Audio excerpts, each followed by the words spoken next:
Now, what would you say to your 18-year-old self about the world of finance? That's a great question. I don't know if I've ever thought of that question before. Um,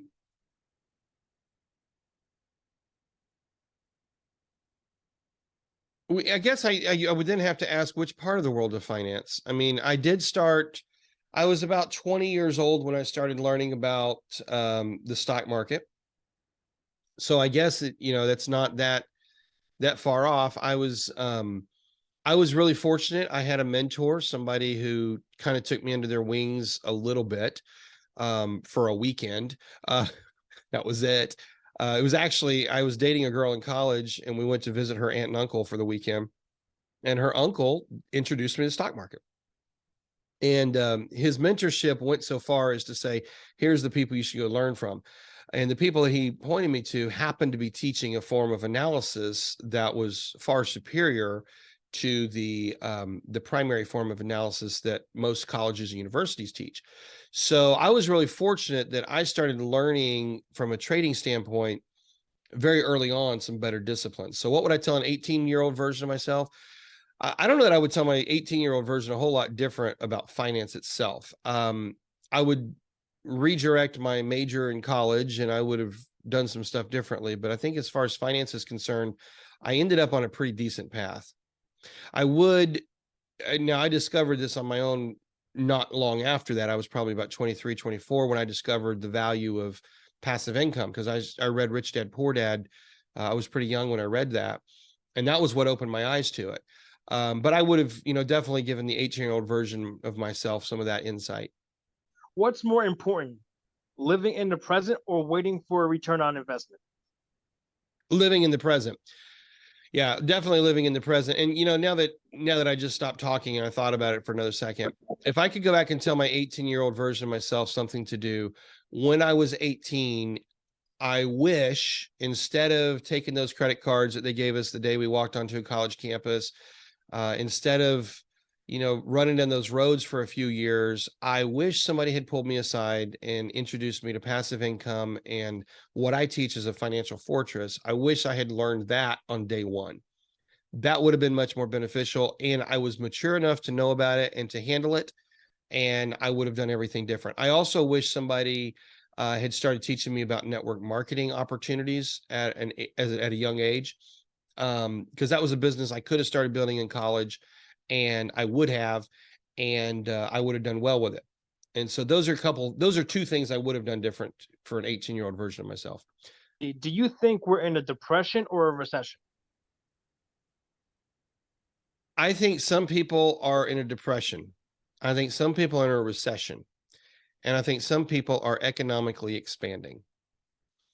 And what I mean by that is whether you experience a depression or an expansion has very much to do with who you are and what you're experiencing. Um, just because you're in a economic depression doesn't mean everybody else is. And that's a strange concept, I know, but it really does come down to your perspective of how you look at things. Let me use an example of a couple that I'm familiar with. Her name is Barry Baumgardner and her husband's name is Blue. And they have a production company called Barry and Blue.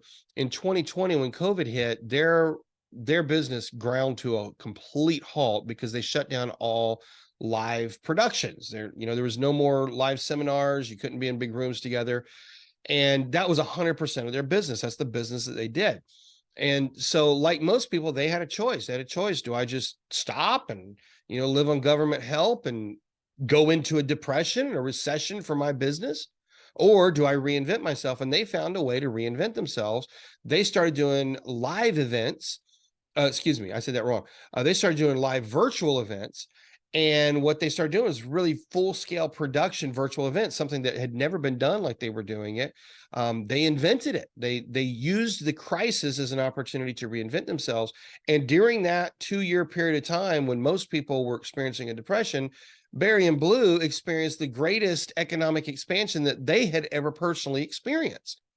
So what could be a depression for one person could be a great expansion for somebody else.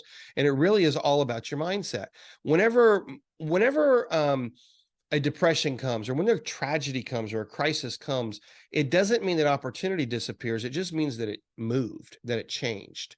And so the answer, I would say, are we in a depression or recession? I would say it depends on the individual. Some individuals are very economically depressed right now. Some individuals are recessed. They're set back a little bit, but they're not all the way out of the game. And some individuals are thriving. And that is 100% dependent on the individual, their outlook, and how they choose to approach opportunity in the middle of crisis. Now, on a global scale, economically, nationally speaking, we got some financial challenges, but just because we have financial challenges on a global scale doesn't mean anything. I keep coming back to, it's not the person that's in office. It's not the Republicans. It's not the Democrats.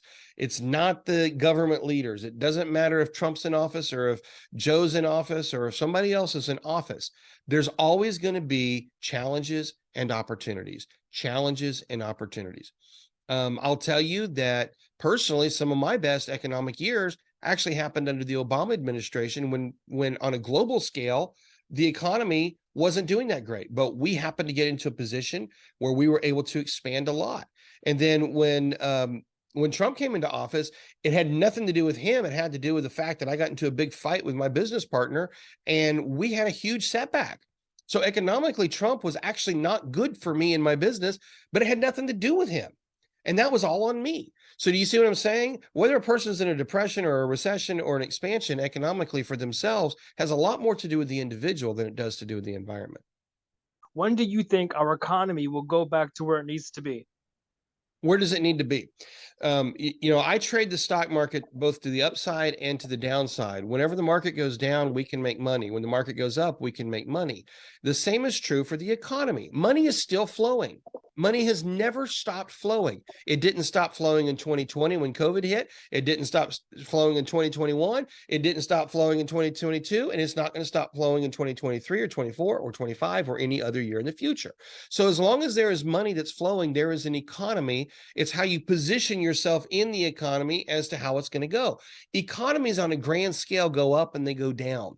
The only people who are victim of that are the people who are too lazy to actually recognize the opportunity. They just think that you can just buy and hold and ride the waves and it's always going to go up. Well, that's foolishness. And if you do that, you're going to continue to get the same experiences that you've had for the last 25 years.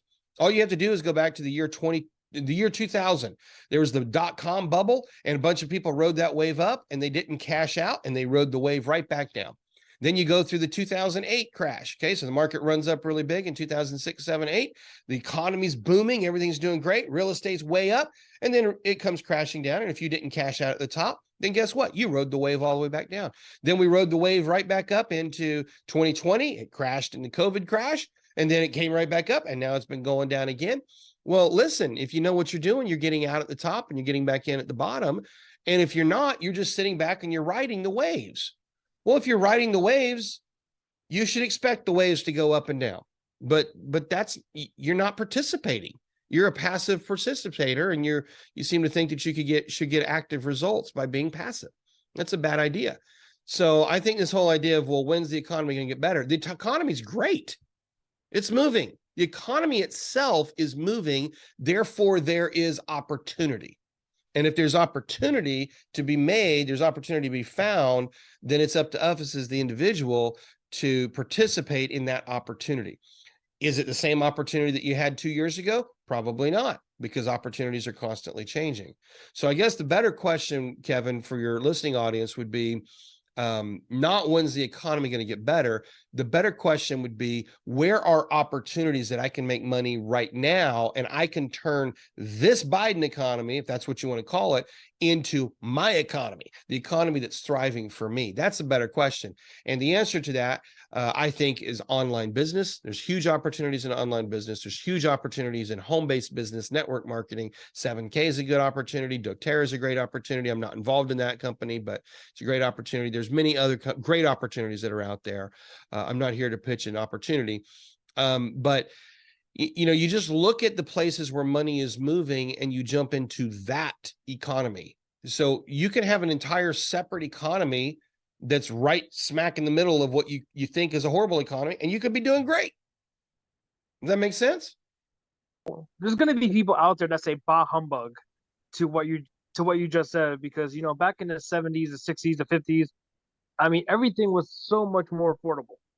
So what would you say to the people that say to you bah humbug? Well, I say that if you think that everything is working against you, then if everything's working for you, you're still going to be unhappy. Because here's the reality: in the middle of the greatest crises are the greatest opportunities. The end. In the middle of the greatest crises is the greatest opportunities. So you have to look at it, and you have to realize that the same rain falls on everybody. The same rain falls on everybody. So what are you going to do with it? Whenever the rain falls, you can go cry because it's raining and you can't go outside and play. Or you could say, you know what, I'm going to go outside and I'm going to sing in the rain. It's all about perspective. Winter, let's take winter, for example. Winter is a great time if you like to ski. So winter comes around and you, instead of doing summer sports, you go outside and you start snow skiing, and you do all the winter sports. You ride snowmobiles and you ice skate and you do all the wonderful winter sports, and you can enjoy winter, right? And then you come to summer and you do all the summer sports, and you do the water skiing, and you play baseball, and you do all the outside great summer sports. Well, if that's all you do, when winter comes, you're going to be miserable trying to water ski in winter. And you're going to go freeze yourself to death, and you're going to be getting hypothermia, and you're going to be miserable because you didn't change with the season. Economies are the same. You have to change with the seasons. You go from an economic summer to an economic autumn. You go from an economic fall to a winter and back to a spring. And there are cycles that happen here. And when you switch seasons, you have to switch strategies. You switch techniques, and you just look at it differently. If people say bah humbug, I say, well, you're just trying to play water sports in the middle of winter. The season's changed. What are you going to do? It's going to change again. I guarantee it. We could go back to a gold-backed economy tomorrow, and I promise in about 15 years, you're going to have another economic change. And about 15 years after that, you're going to have another economic change. About 15 years after that, you have another economic change. That'll be coming upon the 50-year mark, and we'll probably be going back to fiat. So people can get themselves all worked up and say, well, it's not fair, bah humbug. And I'm telling you, these are the cycles.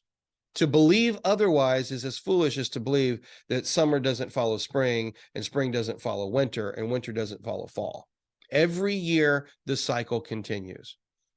It's always going to happen. The seasons are going to happen. And economically, the seasons are going to happen.